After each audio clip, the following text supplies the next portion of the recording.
10-6강입니다. 10-1강부터 10-5강까지 다루었던 개념들을 확인하고자 최근 5년치 수능 문제를 연습 문제 삼아 풀어보고자 합니다. 수능 문제 파일이야 쉽게 가지고 있겠지만 10-6강에서 다룰 5문제를 따로 짜집기해서 파일로 만들어 블로그에 올려놓겠으니 미리 풀어보시고 필요한 부분에 대해서는 강의를 활용하시기 바랍니다. 1번 문제는 가장 최근 2020학년도 수능 13번 문제로 따로 이미 풀어서 올려놨고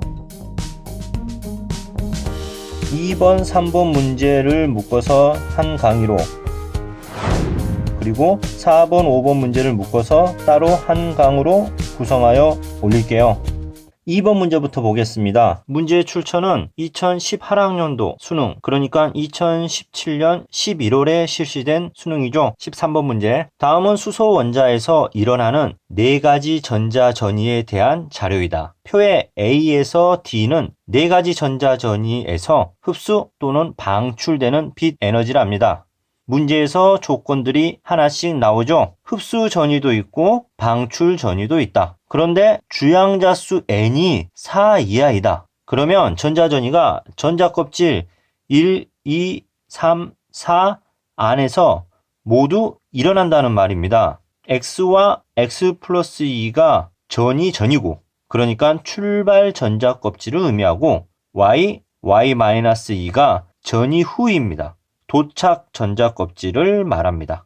여기까지 조건만을 가지고 x와 y 값으로 가능한 수를 추려보면 x는 1 또는 2가 되겠고 y는 3 또는 4가 되겠죠.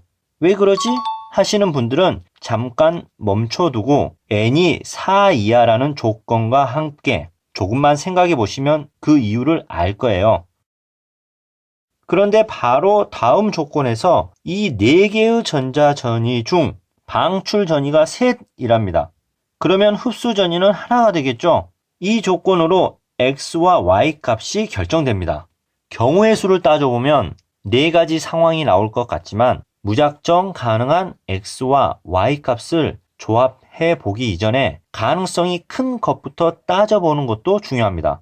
생각해보세요. 흡수 전이보다 방출 전이가 훨씬 많습니다. 그렇다면 방출 전이를 만들기 위해서는 출발 전자 껍질의 주 양자수가 커야 할 테고 반대로 도착 전자 껍질의 주 양자수는 작아져야 방출 스펙트럼이 많이 나오겠죠. 그래서 x 값은 1과 2 중 큰 값인 2를 y 값은 3과 4 중에서 작은 3을 먼저 선택해 보겠습니다. 그리고 조건을 만족시키는지 한번 해볼게요. x가 2가 되면 2 그리고 4가 되겠네요. y가 3이 되면 3 그리고 1이 됩니다. 그러면 a부터 살펴볼게요. 2에서 3으로 전이, 흡수 전이가 되고 a.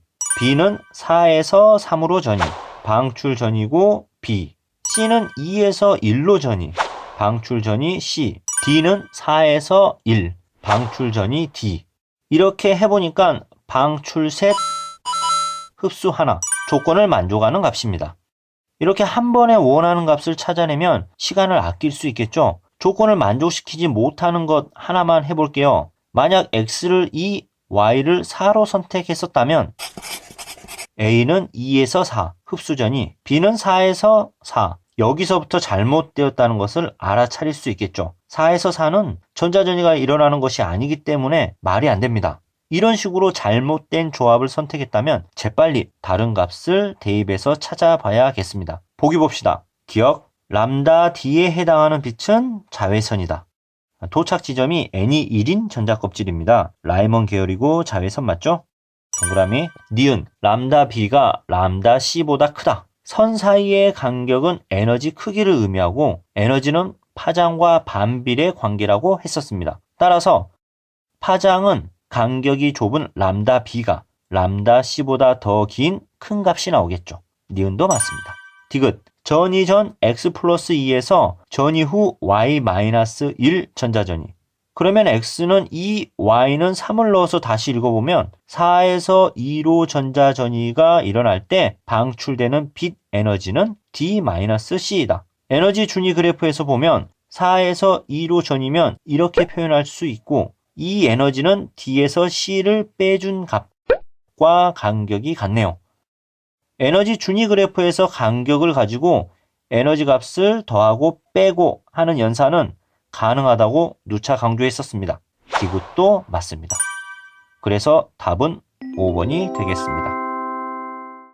3번 문제입니다. 문제 출처는 2017학년도 수능 17번 문제입니다. 그림은 들뜬 상태에 있는 수소 원자의 전자가 주양자수 5 이하에서 전이할 때 방출하는 빛의 에너지를 델타 N에 따라 나타낸 것이다. 이런 문제를 만나면 처음 보는 그래프에 살짝 당황하지요. 지금 문제 푸는 시점에서 볼 때는 상당히 오래된 문제이기에 그래프가 전혀 새롭지 않지만 수능에서 문제를 처음 접할 때는 그동안의 모의고사에서 없었던 그래프나 유형의 문제들이 출제되곤 하거든요. 그럴 땐 누구나 안 보던 것을 만나면 살짝 당황하기 마련입니다. 하지만 천천히 살펴보면 다 공부했던 내용들이라는 것을 금방 파악할 수 있는 문제입니다.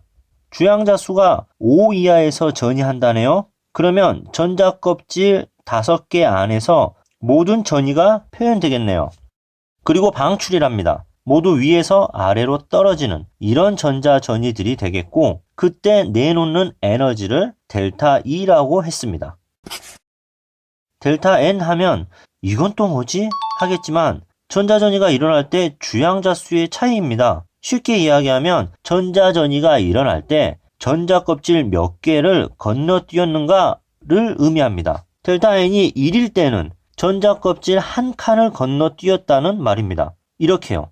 한 칸, 한 칸, 한 칸, 한 칸. 총 4개의 전이가 나올 수 있겠네요. 그래프에서 보니 역시나 점이 4개 찍혔죠. 이때 가장 에너지가 높은 이 점은 에너지의 간격이 가장 넓은 N이 2에서 1로 떨어지는 전자전이가 되겠죠. 에너지 D에 해당하는 전자전이는 방출하는 에너지가 두 번째로 큽니다. 그러면 N이 3에서 2로 떨어지는 전이가 되겠네요. 이게 D라고 표기해 놓을게요. 이번에는 델타 N이 2인 경우들을 보면 2칸씩 떨어져야 하니까 이런 전이들이 되겠죠. 2칸, 2칸, 2칸. 3개가 가능하네요.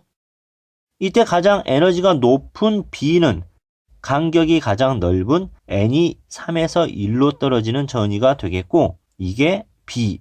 그 다음 에너지가 높은 N이 4에서 2로 떨어지는 전이는 C가 되겠네요. 이게 C. 마지막 델타 N이 3인 전자전이는 3칸 떨어져야 하니까 이렇게 2가지 전이가 가능하네요. 이 중에서 가장 에너지가 높은 A에 해당하는 전자전이는 N이 4에서 1로 떨어지는 전자전이입니다.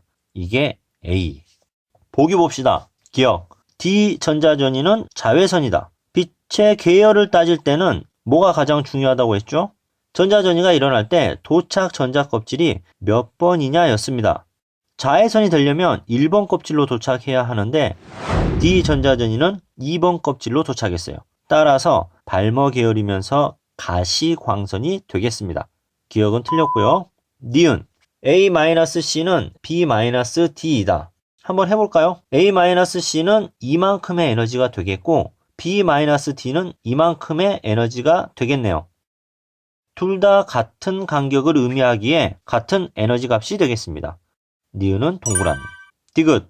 수소 원자에서 A-D에 해당하는 빛을 방출하는 전자전이가 일어날 수 있다. A-D를 찾아봅시다. A에서 D를 빼면 남는 것은 N이 4에서 3으로 전자전이가 일어날 때 에너지, N이 2에서 1로 전이될 때 방출하는 에너지를 합한 값이 되겠죠. 수소 원자에서 이 두 값을 합한 에너지를 방출하는 전자전이가 가능하냐? 이거잖아요. 처음 보면 뭐지? 그런 전이가 나올 수도 있는 거 아니야? 라고 의심하거나 이거 계산해봐야 하는 거 아니야? 라고 생각하면 안 됩니다. 그렇게 생각하면 아직 이 에너지 준위 그래프를 완전히 이해하지는 못했다는 겁니다. 이 에너지 준위 그래프에서 이 한 칸의 의미, 위로 올라갈수록 간격이 팍팍 줄어든다라고 했었죠? 이게 3대 1이라고 했었잖아요. 그러면 N이 2에서 1로 전이 될 때 에너지 값은 아주 큰 편이고 이 값에 비하면 n이 4에서 3으로 전이하는 에너지 값은 아주 작은 에너지 값입니다. 두 에너지 크기를 더하면 실제적으로는 n이 2에서 1로 전이하는 에너지보다 아주 살짝 큰 에너지 값이 된다는 것인데, 수소 원자의 가능한 전자 전이에서 사실 n이 2에서 1로 전이되는 전자 전이보다 바로 한 단계 에너지가 높은 전자 전이는 3에서 1로 떨어지는 전자 전이에요. 그러니 이 두 값을 더한 이 정도의 크기에 해당하는 에너지를 방출하는 전자 전이는 절대로 일어날 수 없습니다. 따라서 디귿은 틀렸고 정답은 2번이네요.